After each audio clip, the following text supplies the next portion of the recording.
We'll just have an organic conversation, and Okay. we'll go like this.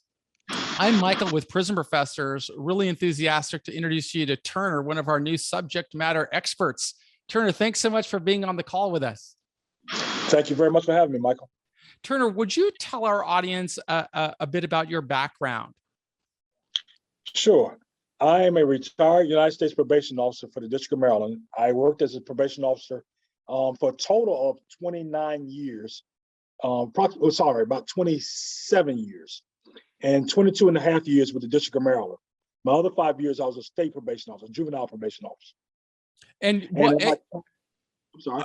I was going to say, in that role, what, besides supervising people, what level of experience do you have in preparing pre-sentence investigation reports or sentencing analysis and things of that sort? Correct. And for the 22 and a half years I was with the United States Probation Office, District of Maryland, I was a pre-sentence investigation writer. I was in the pre-sentence unit. And my last 6 years, I was the senior mitigating specialist. So I was a senior officer and handled all the difficult cases, the special offender cases, and the more difficult guideline cases. Well, we have been fortunate to receive some of the sample work that you provided, and it's available on our website. I want to let our those who are reviewing our work and considering hiring a subject matter expert why they should connect with you because of the enormous value you can provide. When would be the best time for them to connect with you? Would it be before they do the pre-sentence investigation or after they do the pre-sentence investigation? The best time to connect with me would be before the pre-sentence investigation. As soon as the client is notified by the government or has been indicted or agreed to information, that is the best time to get me involved, because I can help the attorney with the calculations of the guidelines to determine the client's exposure, and also to review the plea agreement, and also assist with the pre-sentence phase if the client decides to plead guilty or is found guilty.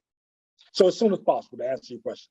Yeah, but I would argue that as somebody who's gone through the system, I always say I never ask anybody to do anything that I didn't do and that I wouldn't do, and it would have been enormously helpful to me to just get an understanding from the type of people who are going to be assessing me in my future. So, for example, at some point, the sanction is going to be fulfilled and the person is going to be preparing for that term on supervised release. And the probation officer has some roles in the level of liberty that a person has. Are there steps that a person can take at the very earliest stages of the journey to influence that level of liberty on the other side of the journey? Well, yes and no. You want to be a good behavior. You want to try to do the things that are necessary. If you have particular issues in your life that may need to be addressed on the supervised release side, let's, for example, substance abuse. It will be prudent to go ahead and start receiving substance abuse counseling beforehand. And if you're able to successfully complete counseling, that may not be required as a condition of supervised release because you've already completed and you're able to show the court that you've addressed this issue in your life already. So it just depends on a case-by-case basis. Some things you can influence, some things you can't. Some things may take an additional time, depends on the level of substance abuse. It could be a lifelong history and it is ongoing. So it may not just be going to one particular program and being done. So it just depends on a case-by-case basis. But the main thing is having a plan, putting things in place to know what needs to be addressed, what you're willing to address and acknowledge, and letting the court know that if you decide to plead guilty, that you're responsible and you want to be held accountable, and that you're remorseful for your actions and you're looking to address those issues. But I think it might also be helpful to speak with you to get an understanding of, if I'm going to ask a probation officer in the future to submit me for early termination of supervised release, I think it would always be helpful for somebody at the very start of the journey to talk with you and say, well, what is the probation officer considering? Could you speak a little bit about that level of liberty and early termination of supervised release? Yes, sir. The probation officer is the eyes and ears of the court. You know, they're the ones that the court charges with taking care of those clients or those defendants that are under the custody of the court. And so the probation officer is there to enforce the court's conditions. So to make the probation officer's job easier, those conditions have to be met, and the court, they have to show the court that they have been met. So anything that you can do to help satisfy those conditions, to meet those conditions as soon as possible, and not only just meeting the bare minimum, but going above and beyond. Let's say with community service work, if you have X amount of hours of community service work, going above and beyond to showing that you are truly remorseful and that you've learned your lesson, and not just doing the bare minimum or doing just whatever necessary, but taking the necessary steps to show that your life has changed. And so that all helps the probation officer to make the case, and also to put the probation officer on your side, so that when they want to go before the court, to argue on your behalf. Another question that I think a lot of people should be talking with you about at the earliest stages of the journey is their career expectations when they conclude their sentence. For example, how does the probation department feel about people that own their own businesses and they want to be self-employed after they conclude their prison journey? Do you have any insight on that? Well, the probation officer, they don't have an opinion. They want their clients to be employed. Statistics show that a person that is employed and that is gainfully employed is more likely to not reoffend, particularly when they have a decent income.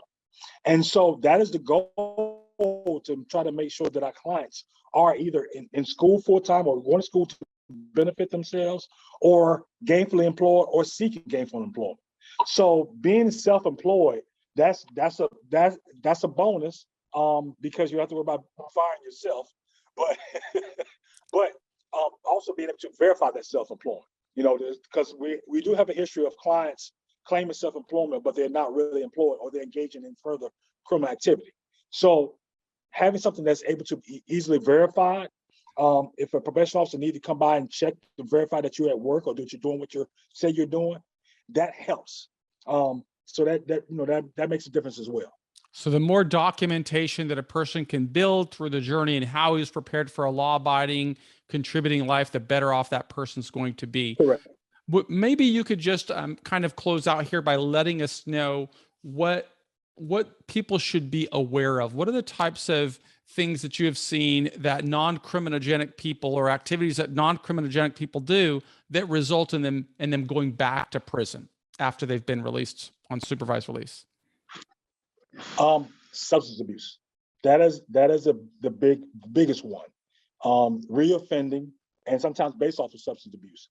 But if a person starts to have an addiction or has not kicked their addiction, and they continue to reoffend or reuse, unfortunately, that has led to them at least to go back before the court.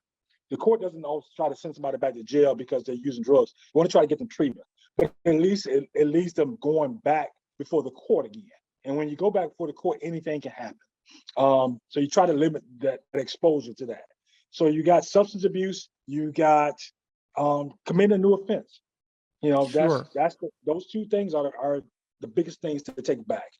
Technical violations like not being able to pay a fine or not paying restitution does not normally result in someone going back to court, unless they at least going back to court and being sanctioned, unless they clearly have the means to do so and are refusing to do so. Or another area that we have seen people have potential problems is going out of their jurisdiction without permission from the probation officer, and also filling out credit applications without knowledge of the probation officer. Have you seen any challenges like that? Well, the filling out the credit applications that's only an issue if that is a condition of their supervised release, particularly in financial cases, or when there's restitution owed. That is somewhat sometimes a normal special condition that is added, but that's only if it's a special condition. Okay. Going out of your jurisdiction, that is almost kind of like universal around the whole country, where if a person is sentenced in a particular district, they're normally allowed to free travel within the district.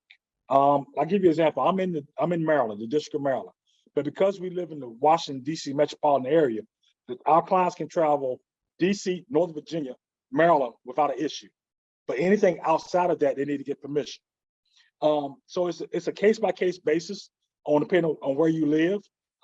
If you're like in the New York area, tri-state area, you have the city of New York is divided into separate districts. So they probably have a blanket policy where you can travel within the New York metropolitan area without any issue. But anything outside of that, you need to let your probation officer know. And it's basically about checks and balances. Probation officer wants to know where you are, where you're going, what's the purpose, when you plan on returning, and how to get in contact with you while you're gone if something comes up.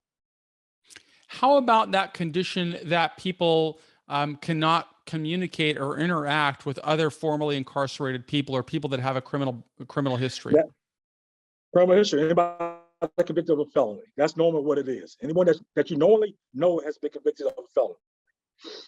And that is a big issue because statistics have shown that when birds of a feather flock together, bad things sometimes tend to happen. And so that's why we want to try to monitor, or the probation officer wants to monitor and know who you're associating with. You know, whether you're going around the same crowd that you used to hang with before and that led you into criminal activity, or whether you've changed your path and gone a different way. Now, the big thing that people have a hard time with is when there's a relative. And the court, it doesn't intend to keep you from people that like live in your household. You know, let's say a husband and wife. You know, they're husband and wife. They're going to live together. But that cousin that you committed the crime with that lives across the state, no, that's the person that you don't want to associate with. So it's a case-by-case basis, but it's also try to keep the client from reoffending. Well, anybody who's going into the system would be really wise to bring on a subject matter expert like Turner, who can help them understand all the nuances of a pre-sentence investigation report, a comprehensive sentence mitigation strategy, sentencing analysis, as well as understanding, well, what can I do today to perhaps influence a higher level of liberty in the future? And that's why we are so grateful to him for making himself available to members of people who reach out to us. So Turner, thanks so much. I will put links on in the site below so that people can see who you are. And if they want to connect with you, I know that Sam will make that possible. So thanks so much. All right. Thank you very much, Michael.